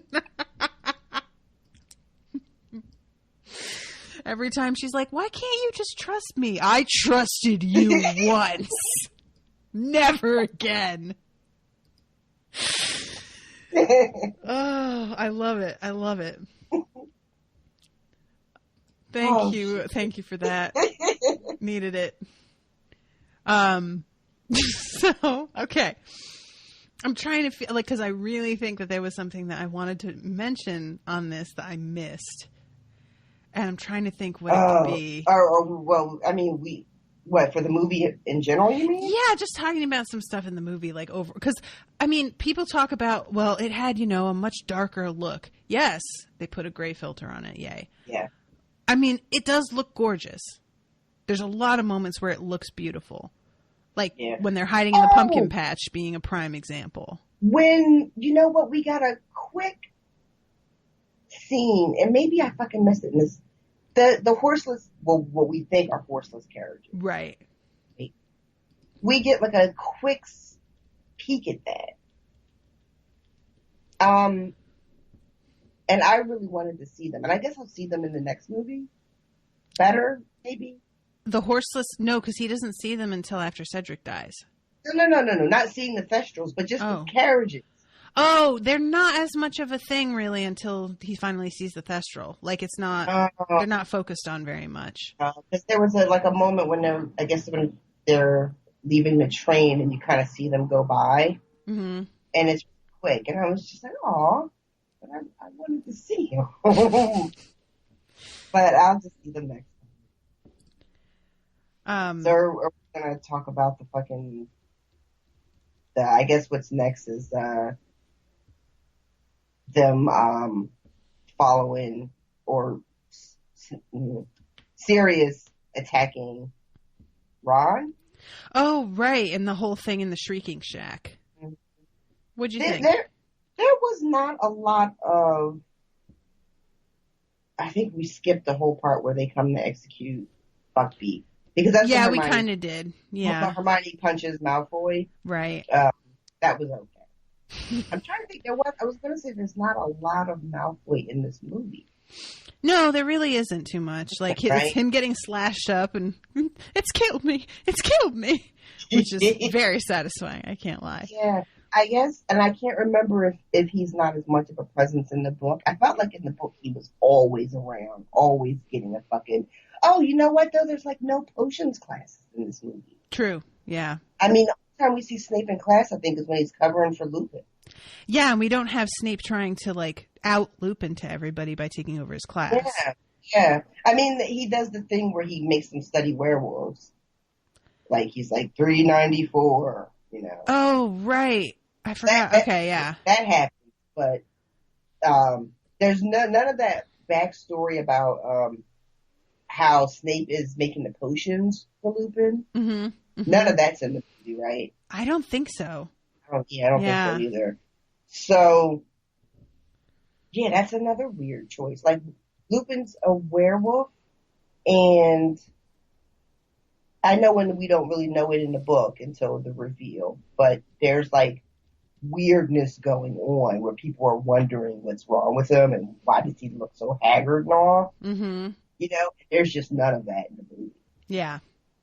I mean, this is the thing about doing it as movies instead of as like a, TV series, for example, because nothing is given any room to breathe. You don't have the time to let stuff stew. Everything is moving at this breakneck pace to be able to fit it all. And even so, the movies are really long. God, they're long as fuck. They're really long, but they're not slow. They just have to cram so much in. And you know what? Was this book? This book was not even close to being the longest book, right? Say that again? How long is this book? Oh, God, I don't know the number of pages. No, I just mean like in relation to the others. It's the third longest. They basically get progressively longer until the last book, which is about the size of the fifth book, I think. Jesus Christ, those other movies must be forever. I know the last one is 2 movies. Yeah, the last one, yeah. I feel like all of them should have been 2 movies, but... Yeah, it's funny because even the second movie I thought was kind of long, and the book was pretty short. Mm-hmm. But I guess there's some more information than I realized needed to be conveyed. Right. It was a lot longer than I thought it would be. Okay, so fucking yeah. So they come and execute Buckbeak, and then I guess that's when... Is that when they end up at the tree? Yeah, because they leave. They hear what they think is Buckbeak being executed, but it's not. Then Scabbers goes nuts and tries to run away. But it is. It's not. It's just him putting his axe into the thing, but Buckbeak has been taken away by then. They just hear the axe and Wait, what do you mean taken away? They saved Buckbeak by then. No, we're not. No. What? No, in the movie, they watch the execution. No. Yeah. They go, they do the thing at the tree. The execution never happened because they save him. Yeah, they save him after she does the time turner thing. The time turner makes what happened happen. They never see it, they hear it, and they think that he's had his head cut off, but he hasn't. It's just the axeman driving the axe into the stump in frustration. They never see it. I promise. They don't see it? No. Nothing that happens before they do the time turner is different than what happens after they do the time turner. That's the whole point. But then why does Dumbledore say you can save 2 lives? Because he believed that they could save Sirius and Buckbeak. It's not like Buckbeak was already dead. Buckbeak doesn't have to be dead for him to say that. Okay. Okay. You're yeah, I still don't buy it. Yeah, I really don't. All right, fine. There's no Cho Chang in this movie either. No, she will be in the next movie though. Oh, okay. A little bit. Man, I'm not mad actually. I know, because she's really tough. Like, I feel bad sometimes because it's not her fault that she goes through what she goes through, but it is really tough to really give a shit, you know? All right, let's talk about this Buckbeak thing again. Okay. So, Hagrid makes them leave because he says, I don't want to watch it. And then they are crouching behind the pumpkins or something. No, they're crouching behind the pumpkins. Well, they're crouching behind the pumpkins just as the Dumbledore crew comes up, and as soon as they go inside, the 3 of them run away to go back to the castle before they're seen. Okay. And as they're running away, they hear them come back outside. And they're watching them. They turn around and see them walk from the house into the pumpkin patch, which is behind a hill. and they hear the chunk of the axe. Right. Okay. Because then later, the second time, we see that he's actually just dropping the blade into like a pumpkin or right. Whatever. Okay, I got you. All right. Okay. She's still mad. It's fine. I am still mad. So, okay. I'm feeling like there's something that I'm forgetting. We still haven't talked about the scene with Pettigrew and the tree and Sirius. What did you think of Pettigrew? He was disgusting. Right. Yeah, he was vile and repulsive, and I hate his face. And I guess that means it's a really good casting and makeup. Mm-hmm. But it was like hard to look at. And so he has been a rat this whole entire time, right? Correct. He's never snuck out and like turned back into a human for even a minute. I don't know, honestly. And I guess I can't say that for sure. You know, because he was so rat-like in his human form, like with his mouth and his dirty hands, and it was just every time he got close to talk to somebody, I just skeeved so hard. It was just terrible. So well done, casting agent. Well done. So yeah, they are out in front of the tree, and Sirius attacks Ron and drags him under. And then we have the scene where the tree starts to freak out and it starts whipping at them. Yes. So I guess in the book it was fun, but watching the movie, I was like, oh, so Hermione just picks him up with one hand? 14-year-old boy, she just grips him up with one hand. Right. Yeah, you know. I don't know if I'd ever thought about that. I feel like they both drag him in the books. That Harry helps to drag Ron with Hermione. No, I mean when she's getting whipped around by the willow. Oh, and then she just she tosses him through the hole into the tree. Gotcha. Yeah. Yeah, there's no Crookshanks helping out in this, is there, either? Oh, there really isn't. Because I forgot he's the one that touches the knot on the tree that gets it to stop. Yep, that's right. I forgot all about that. Yeah. I mean, I guess the way it is, I can't even remember how Crookshanks is with them at the tree.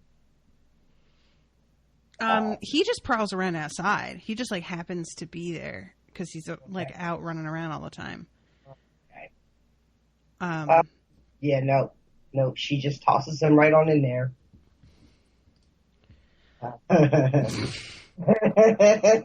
Sorry. My mind did a thing. So then we get like the big scene that should be really emotional and like tense and it was kind of rushed, I felt. Yes. This whole movie is rush. Yeah. Girl, yes. Yeah. I mean, Sirius, who I felt like was more, like had more lines, more dialogue, more time to talk in the book. Like he doesn't really say anything in this. Mm-hmm. But yeah, so Lupin shows up, and they do this thing too, where, and maybe they did it in the book, but Sirius is like, I have to kill him. Yeah. And we're all supposed to think it's Harry, and then Lupin is like, okay, fine, kill him, you know. And right. It's just, I mean, maybe. I thought like the way that this went in the book is it starts off with them just chasing the rat. Then, you know, I'm forgetting exactly how, because the Grim shows up the Grim being Sirius shows up right outside the tree, grabs Ron because he has scabbers, but they think that it's after Ron, drags Ron down into the Shrieking Shack. They arrive, and by then he's turned back into Sirius and is standing over Ron. Harry arrives with Hermione, and Ron is freaking out and is just like, oh my god, it's Sirius Black. And then Sirius gets this moment of like just menacing Harry before Lupin finally shows up. And Lupin, you think, is going to like save them, but then he hugs Sirius, which is what makes Hermione go, "What the fuck? I covered for you this whole time," right? Mm-hmm. Yep. That all happens within the space of like a minute and a half here. Yeah. Yeah.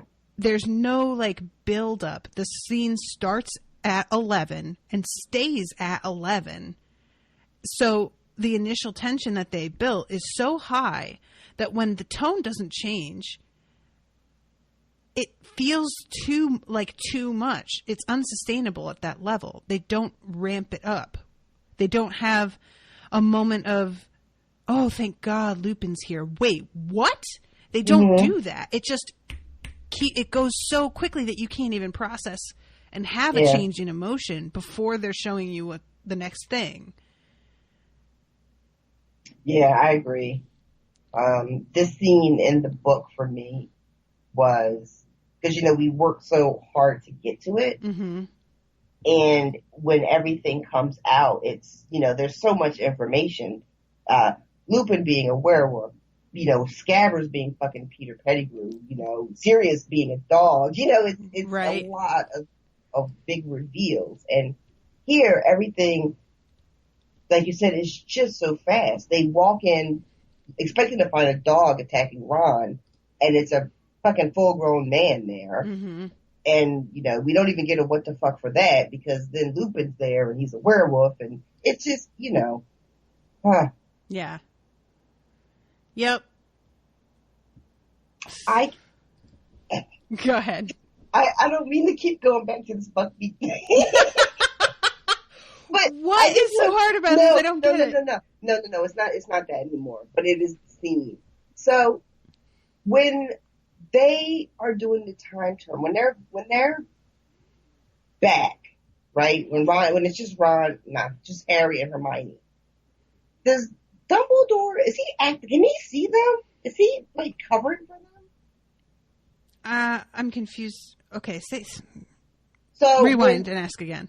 When Harry and Hermione go back to free Buckbeak, there's a scene where Dumbledore and Hagrid and Fudge all come out of the house. Right. And then Dumbledore is like, look at those hills over there. Yes. Yeah, he is. So he knows they're there, but why would he know that they're there? Is he maybe he, I don't know. This is my feeling on it. He knew what he was going to tell them to do. Okay. So he was just trying to prepare, basically. Be like, all right, I'm going to give them that second to, that's all I got. Okay. You hate it. I do. Why? Oh, I don't know. I think just because I read it wrong, and so now I'm having to adjust. When I mean read it wrong, like I read the scene wrong in the movie, and I'm having to adjust to it on the fly, and I don't care for it. Okay. All right. So we leave the Whomping Willow, and there's the fight with Sirius and Lupin. Right. Oh, the snake bursts in and gets like immediately knocked out. Oh my God. That's one of the few satisfying things, is that he really does just get laid out immediately. But by the time that we're outside, and Lupin starts to change because the clouds break, and Snape is sort of protective of them, There's this thing where he like puts his arm out in front of all the kids. Which was right. Yeah, all right. Bare minimum is trying to keep them alive, I guess. Sure. Like he's in the middle of yelling at them. You stupid fucks. Get out of the way or you're going to die even though it's what you deserve. What the fuck? Yeah, I feel you. And then, fuck. Yeah, so then that's where it takes another turn. And then they go to the hospital, and Dumbledore has that fucking I'm going to give you advice on what to do, but I can't use my big boy words. So, just, Um, and I know this is pretty much how it happens in the book too, so I can't blame that on the movie. That's just the thing about Dumbledore that I take issue with. But, it's just infuriating to watch it. can you hear this dog out here? Oh, I can now. I thought he was outside of my house. Oh my God, he's driving me nuts. Yeah, like I said, both Dumbledore and Hermione both doing that thing where they just won't answer questions. Mm-hmm. I'm just well, like, there's no why? time. There There's is no time. so much time. They literally stand there in silence for a full minute while she rewinds time. They literally just stand there in silence and watch it happen. She could easily have explained it while they're waiting. But no, she just has to be all fucking mysterious and shit. When does she finally tell him? Oh, you know what else? She doesn't. She just goes, "Where were we at 7:30?" And then they rush out and she says, "We can't be seen." And so at one point she's like, "This is how I've been taking the classes." Yeah. But she still doesn't say, "We've gone back in time." So, but you know how we know that's what happened? Because the camera pans through a giant clock. And that's how we know we're back. Because it comes back at the end. When they come back to the hospital, it comes back to the clock. What the fuck was that? I'm so glad you find this so amusing. I hate you.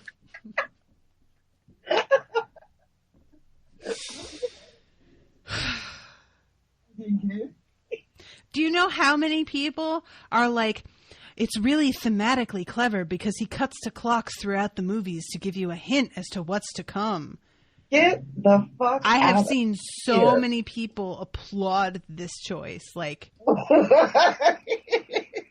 it's so ham-fisted. There's no reason to give any credit for this. No. No. He liked it so much that he had to do it again. Right? He was so He was just like, himself. I'm not sure if you guys get it. So, just real quick again.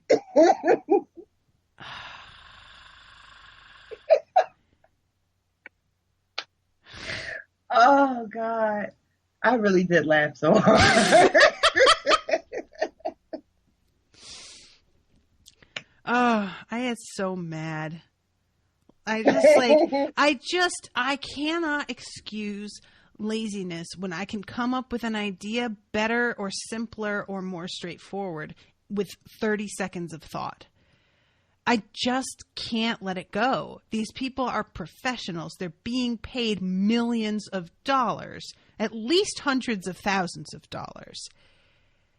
There's absolutely no reason they couldn't have done better than they did and made this make sense and made the actual key points of Harry's history with his father that are the parts that are supposed to be what brings it all together and makes you invested, a bigger part of the story. There's no reason why they couldn't have had the conversations make more sense. And it feels like this movie is it's all style over substance. And it feels like so many people fell for it. And it just makes me so frustrated.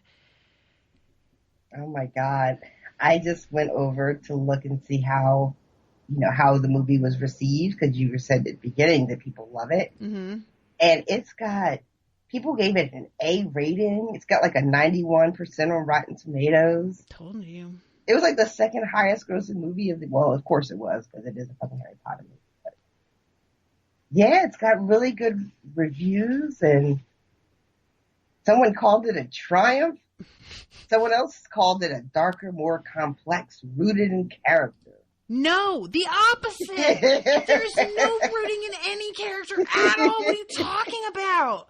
Someone else called it a deeper, darker, visually arresting, and more emotionally satisfying adaptation. It can't be emotionally satisfying if they don't actually explain anything. What are these people even on?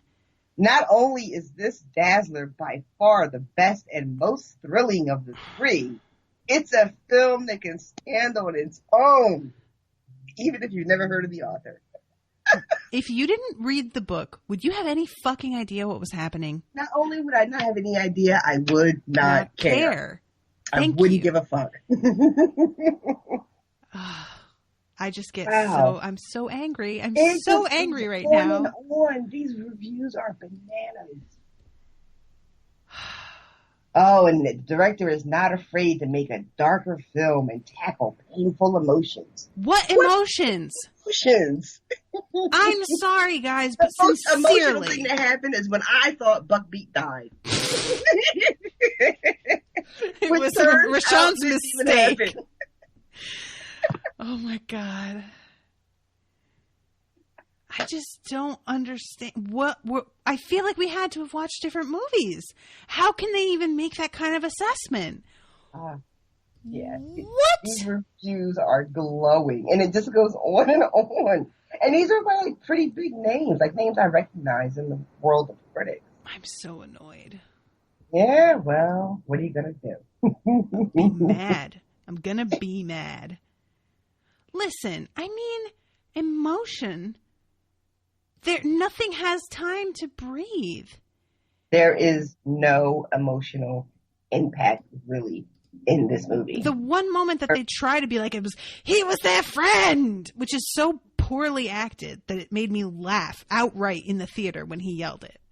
I thought the scene with Harry and Sirius on the lake with the Dementors could have really been something. Mm-hmm. Because it was in the book. Yeah. You know? Yeah, you're panicked in the book. You're like, what? And even though the effects of the lake freezing and the Dementors flying around were kind of cool, it really, I don't know. It's not that I didn't feel like anything was at stake, but I didn't buy, I think. You're not connected to it. You're just not. Mm-mm. Now, I wasn't connected to it. I didn't feel Harry and his connection to Sirius that he's, it just, because there's no backstory for it. Mm-hmm. He's, in the book, he gets these names of these people. He gets more information about his parents. And he starts to build an identity around who his parents were, mm-hmm. right? And what they valued and who was important to them. And he really latches on to that. Mm-hmm. And so that's why, when he finds out that Sirius didn't do it, he has something to fall back on because he spent the first half of this book, you know what I mean? Like becoming attached to these memories of these people. I completely, yeah. So, but there's none of that in the movie. So he finds out that Sirius is innocent and all of a sudden he's just, I don't fucking know. I don't know. Mm-hmm. No, I 100%, 1,000% agree with you. It's like they, like I said, they go through all the motions of doing the things that are supposed to evoke a reaction, but they're not done well. They don't connect, in my opinion, at all. And like, there are just a number of, like, I've mentioned the sound, like overpowering dialogue. I've mentioned the camera that just never stops moving and never lets you like settle. I understand that it's supposed to evoke this feeling of panic and that, oh, there's something wrong, but you don't need the camera to be moving at all times for that to happen. In this scene by the lake, when Sirius is passed out, there's a point where he kind of convulses and his eyes open, right? Because he'd been laying there pretty much passed out. Mm-hmm. So he convulses, his eyes open, he looks up, and Harry's like, Sirius? And then Harry looks up and realizes that Sirius convulsed and kind of woke up in reaction to the Dementors coming. Mm-hmm. Except when the camera cuts back, Sirius is laying dead still with his eyes closed again. I don't understand that moment. Like, there are so many little cuts and things that the continuation is gone. Mm-hmm. It's poorly done. It's poorly done. I just can't understand how anybody can give this movie the kind of props that they did. The only explanation is that there is such a low bar for Harry Potter movies that it just, people, if you do anything mildly artistic with it, everybody's going to be impressed. I guess, like maybe that's all it is. But it just it's not good. Well done, guys. That would stand for when it came out only, I think. Agreed. Right? But now... And then looking back, we should be wiser now, guys. Yeah. And granted, the reviews I'm reading are dated, they're, it's not like retro. I had no idea we got cut off. I heard you say we went an hour and 50 minutes without getting cut off. And I said back to you, yeah, that's really good. Oh, bless.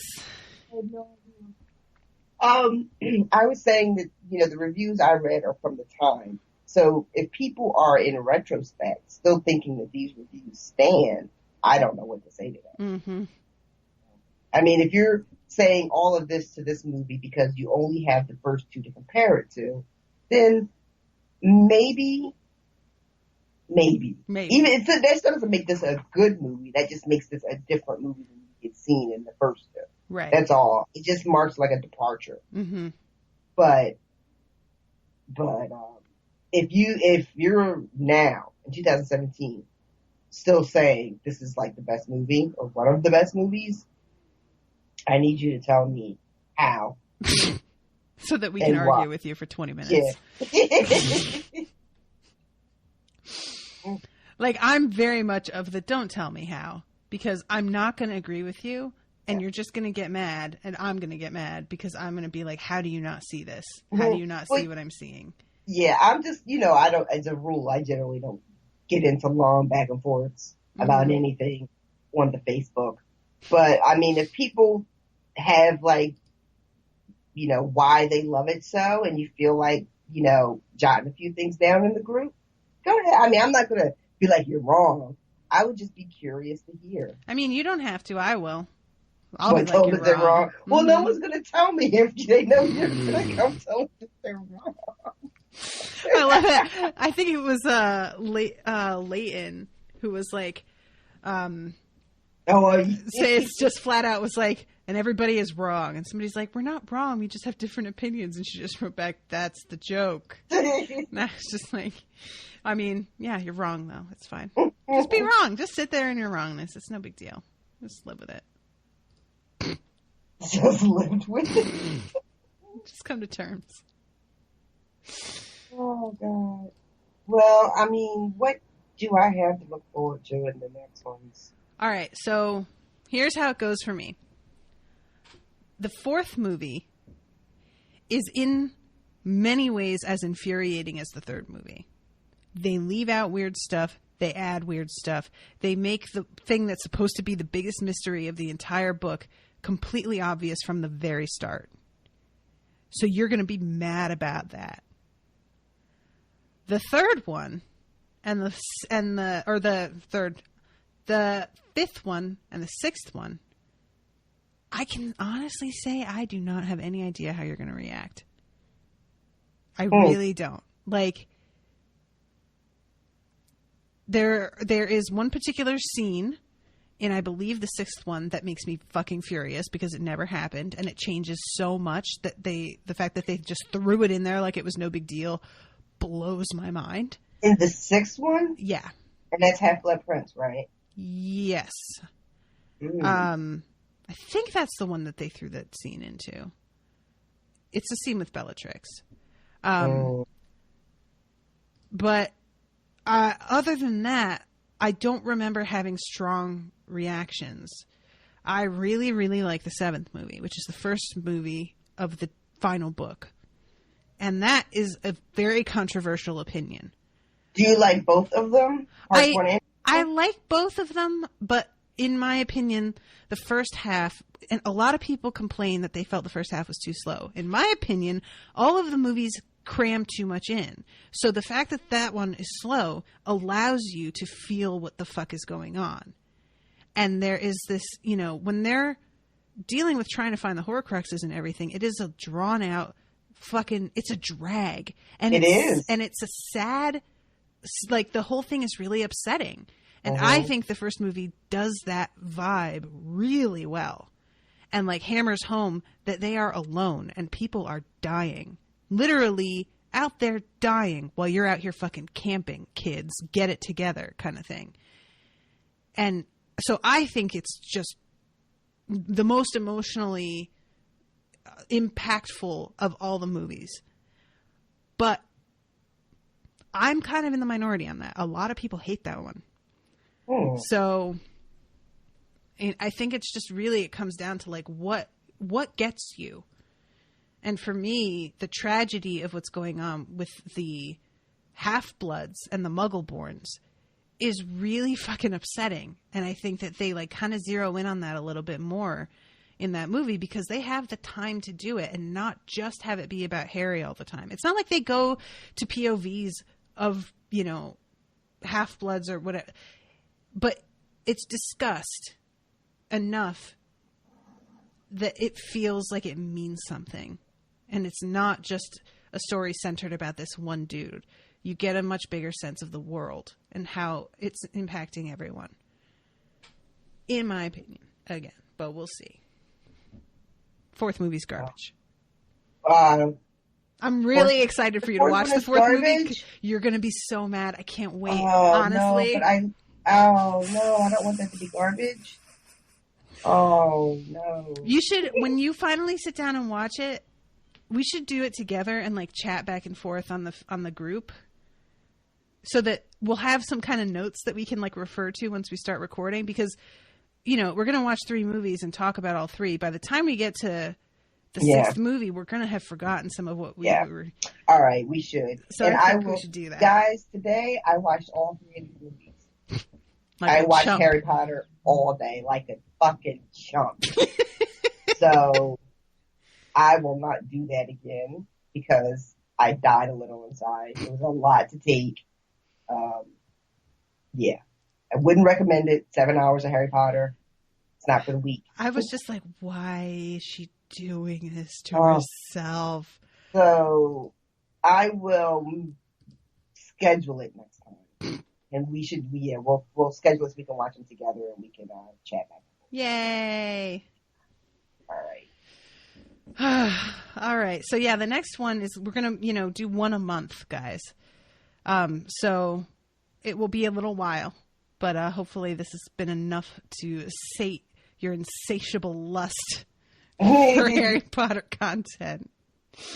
And I don't want to discourage other people's opinions. Like if you liked this movie, then fine. But I think I have made it very clear that I am not going to be convinced. It's not like I have 1 or 2 problems with it. It's the entire thing from beginning to end that I think is not well done. So unless you just want a straight up fight, probably don't come at me. Just saying. You may be able to convince RoShawn. I don't think so. But, she's probably going to be nicer about it than me. So if you're spoiling for a low-key fight that isn't going to make you angry and make you think that I'm really mad at you, go for RoShawn instead of me. That's what I'm saying. Don't go for RoShawn, guys. I'm setting her up as a sacrifice to all of you. I mean, if you want to tell me why you love it, I'm a safe place.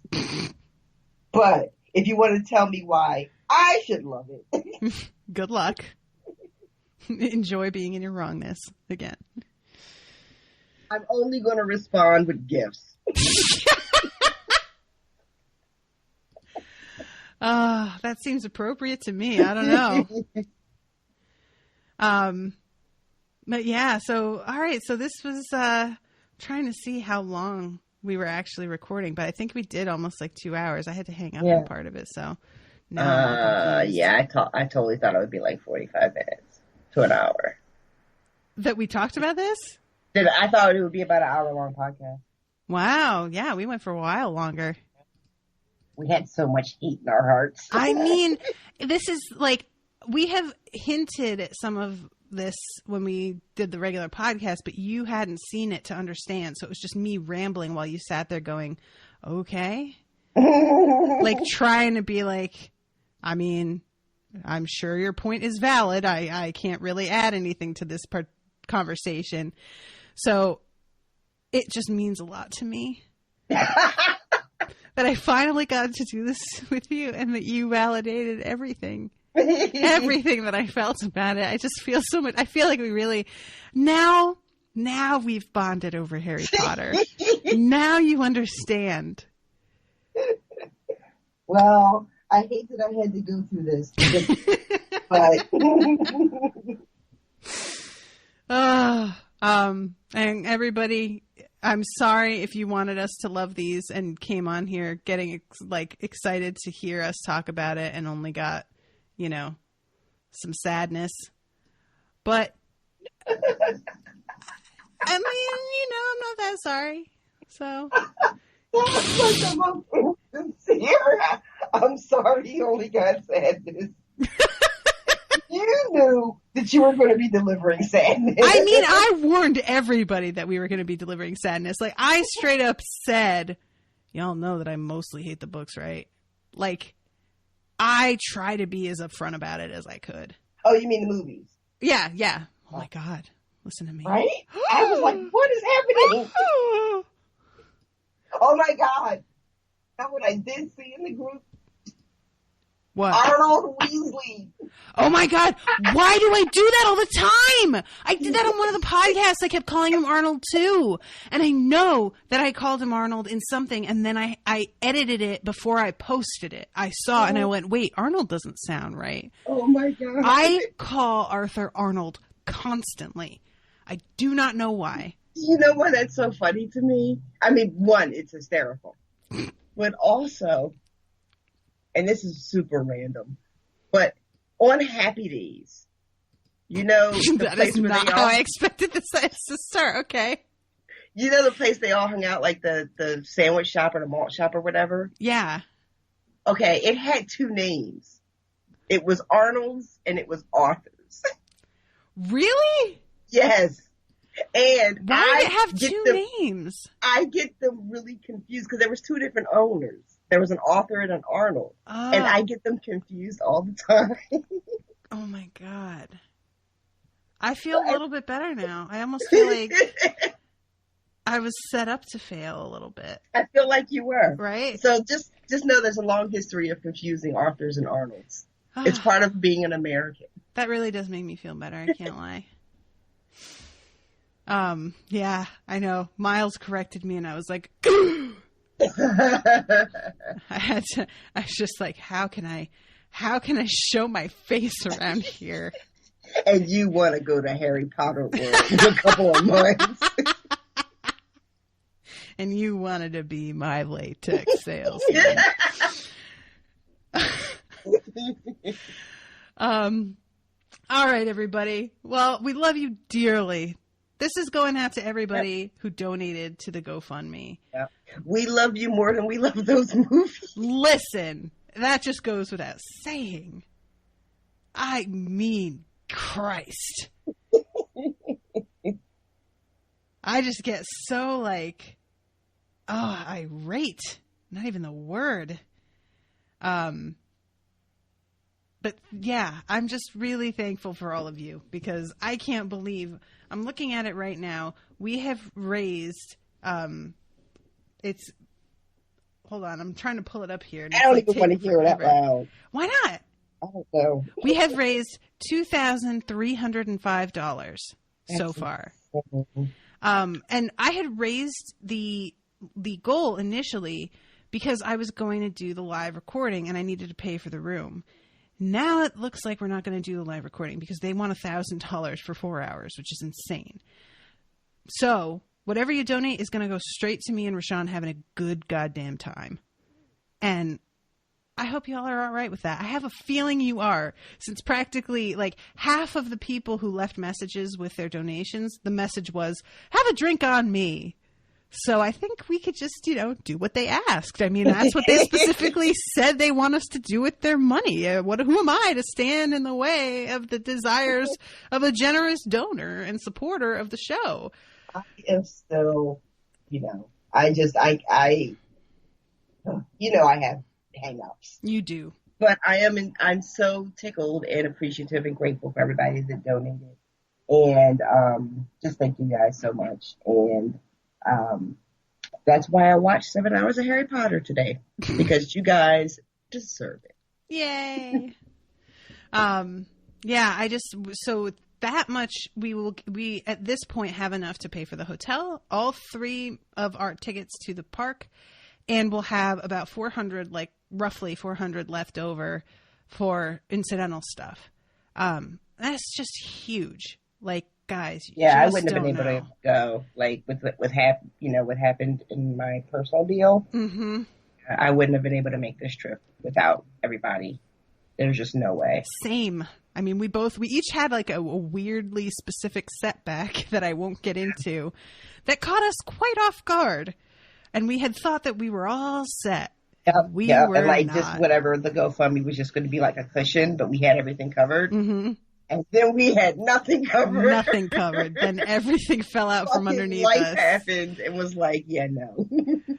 So, yeah, this is going to be basically the main source of our funding for the trip. Like, this is where it's practically all coming from. So, thank you all, like a million times. Thank you all. Everybody who donated from $5 to $250. Y'all are amazing.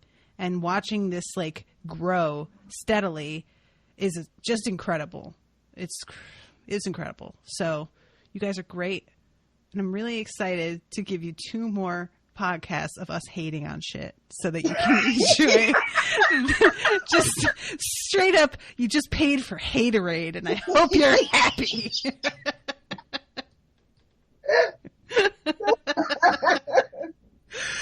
All right, guys. We will see you next month with the next 3 movies. Toodaloo, motherfuckers. Bye, guys.